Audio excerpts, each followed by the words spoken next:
And how about the teacher A.E.? Who is A.E.? A.E. is initials for a person's name, George William Russell. We feel that George William Russell was the most close to the ideal of the philosopher that P.B. later became and promoted. He was born 30 or so years before P.B. He was born in 1867. He was Irish. He died in 1935. He was a very prominent member of the Theosophical Society. We don't know if he met Blavatsky, but he may have. He wrote a lot of articles for the Irish Theosophical journals. He was really a Renaissance man because he became a politician when Ireland became independent. At that time, agriculture was getting modernized, and he went all over Ireland teaching farmers modern agricultural practices, right? At the same time, he was this profound mystic. He was a poet. He was a poet. He was a writer. He was a painter. He was a member of the Irish literary Renaissance. He influenced many important Irish writers like Yeats and others. There's a beautiful book published by Larson Press called Song and Its Fountains with his poetries and essays. And how was the experience with his chanting for P.B.? So Irish accent is called Hibernian, right? So P.B. wrote, I remember one day when A.E., the Irish poet and statesman, chanted to me in his attractive Hibernian brogue some paragraphs from his beloved Plotinus that tell of the gods. And my senses were drugged by his magical voice. And so A.E. says, let's see his own experiences. One quote. This is A.E. Earth revealed to me as a living being, and rock and clay were made transparent, so that I saw lovelier and lordlier beings than I had known before, and was made a partner in the memory of mighty things, happenings in ages long sunken ago before time. So A.E. had this visionary ability to look at things and see them as living spirits and see their past. Actually, P.B. shares a similar experience when he was in Greece, and he was at the Acropolis, and he went into some meditative state, and he saw what was there centuries ago when it was active. So this is also a psychic power that someone can have that can be beneficial if it's balanced by all the development that P.B. had to go through. But it seems that A.E. also have the same conclusion as Brother M about the destiny of P.B. Right, it's interesting. They both saw P.B. running off to India, and they knew he was going to come back. Like P.B. said, the prodigal son. So this is what A.E. said to P.B. Why go off to the east for light? If you believe in a world soul, then it should be possible to sit down even in a town like Dublin and look within until you contact the world soul and gain all the spiritual light you need, right? So that's a short path. You don't need to go anywhere. That's the non-dual teaching. It's here right now. It's just get it. How do you get it? But A.E. said, perhaps your destiny compels you to go. For I foresee you have exceptional work to perform in threshing the corn of Eastern wisdom for the sake of Western students. P.B. said, this was the advice given to me by my beloved friend. It's interesting. He talks about Ananda Matea and A.E. as his friends. The distinguished Irish poet A.E., a few weeks before he died, so that was in the 1930s. It was sound advice, as I found to my cost. Yet the force which drove me to disobey was overwhelming. It was, as A.E. rightly surmised, my destiny. So here we can make a comment. It was P.B.'s karma to go to India. That was his past. And sometimes our karma is like overwhelms us. Like we meet someone and we have to get in that relationship, but it's not what we need, but it's something from the past. So India was something from P.B.'s past, and he had to go there. But in the end, he really wasn't his dharma. It wasn't his destiny. His destiny was something else. What do you think? Yeah. What was his dharma then? What was P.B.'s dharma? What was his conclusion then when, Can you So- say more about his personal destiny? Sure. And actually, this also is a quote of PB that applies to AE. The modern teacher should be a person of the world, not a person of the ashrams. This person should be one who does not practice a fastidious asceticism, one who does not frown on human frailty. Such a person begins their teaching by making other people feel that wisdom is priceless and holiness is beautiful. So PB is always telling us that wisdom is priceless and holiness is beautiful. He also says that holiness is joyful. He's almost saying what AE told him. Is it really necessary to travel to some holy land, some sacred place, some distant guru? The true answer is that none of these things is necessary. What you seek is precisely where you are now.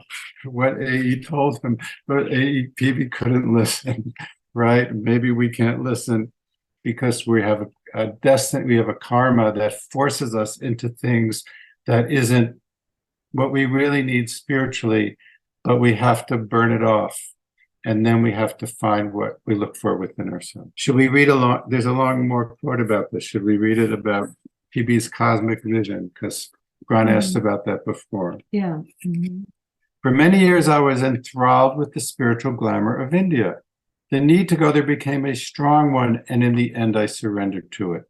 I found much in that country that was of great interest and greater value, but I did not find fulfillment of my quest.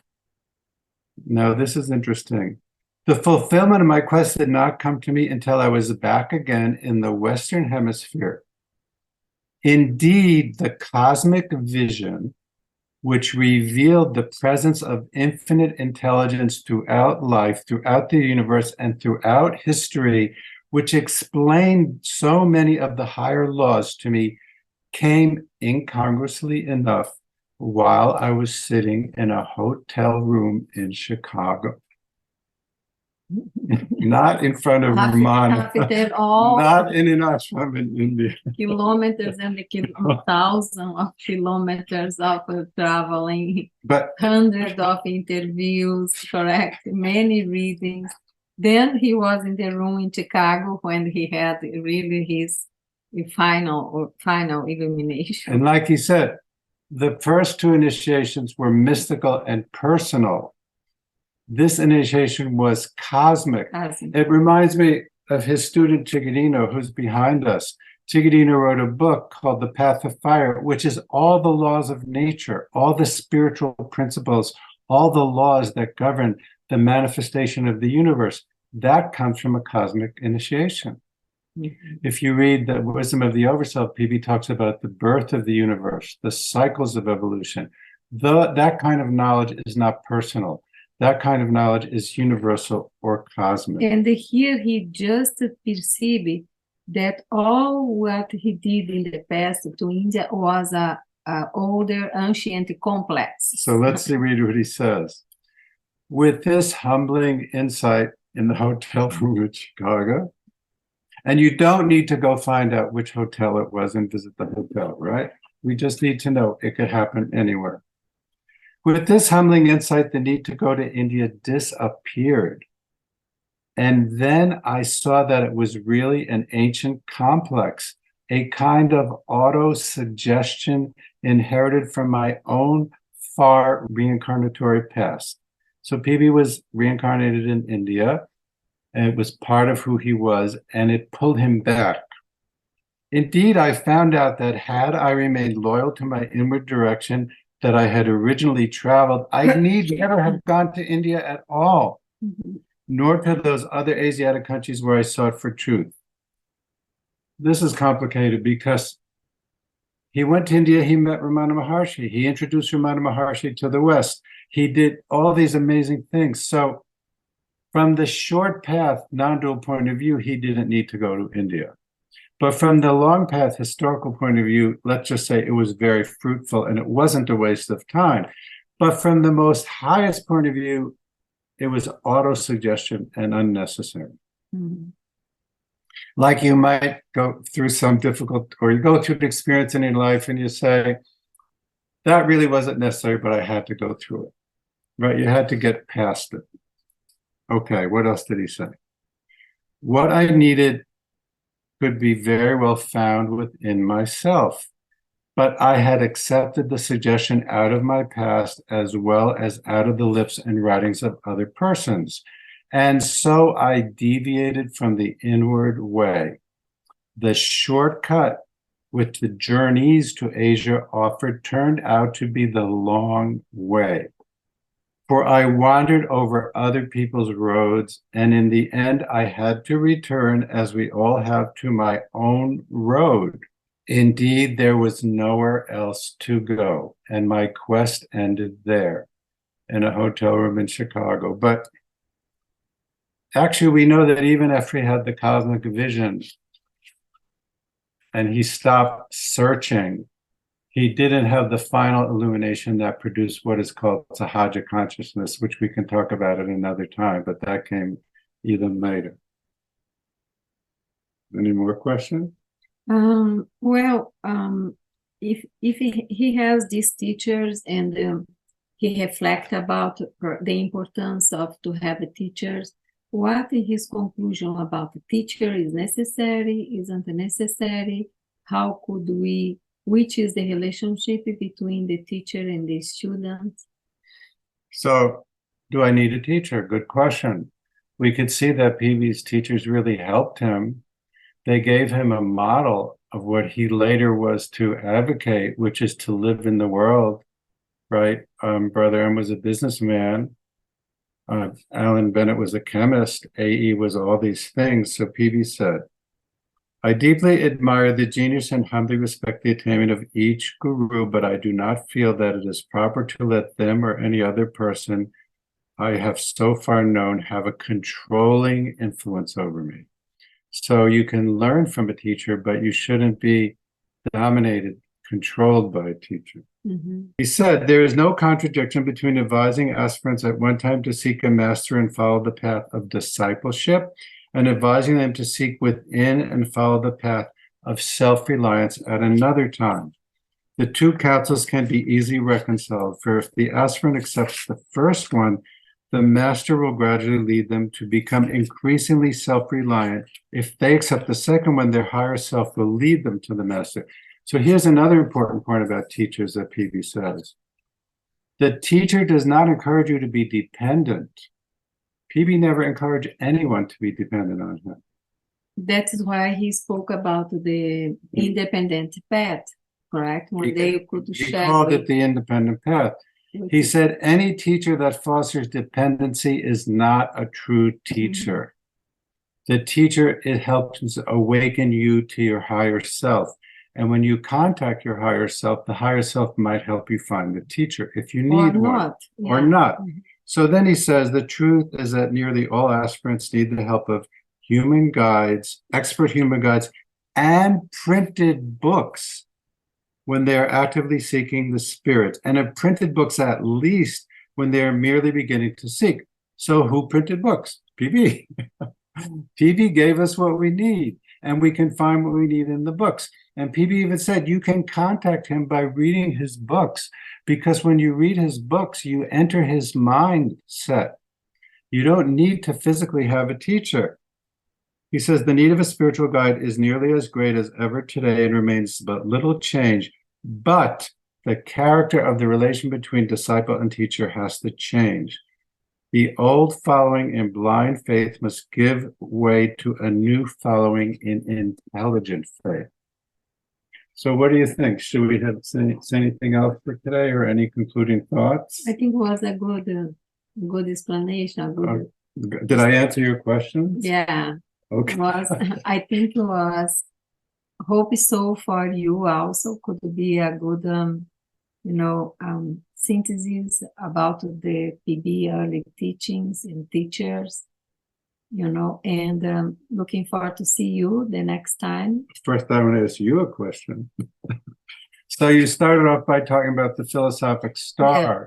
So what do you want to say now that we've seen PB's a period of PB's own life and his own development in relationship to this initial idea of the philosophic star? What you say about What, that? like, did this show anything about the philosophic star, what we studied just now? Did it? Well, for those who don't know much about the philosophic star, for BRUNTON, after all these travels in Asia, including India, all these his searches, what he concluded that mysticism by itself isn't enough, only meditation isn't enough.